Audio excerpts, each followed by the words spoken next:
ግቢያችን ወይም አየር ኃይል ለኛ ብቻ ሳይሆን ለሀገር ለኢትዮጵያ ትልቅ ሀገር የሚመጥን መሆን አለበት።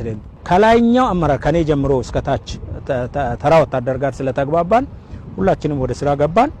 አሁን የምታየው እኔ ከእንደዚህ አይነት ትዕዛዝ መስጠት መመሪያ መስጠት ወጥቻለሁ። ራሱ ሰራዊቱ በየአካባቢው የምታያቸውን ይኮተክታል፣ ይተክላል፣ ያሳምራል። ሶስት ነገሮች መገጣጠም አለባቸው ብለን አስቀምጠናል። አንደኛ ጽዳት፣ ውበትና ልማት። ቦታ መጸዳት አለበት። አንድ ማጽዳት ብቻ አይደለም፣ ውበት ሊኖረው ይገባል። የሰው እጅ ከተጨመረበት ውበት ይኖረዋል።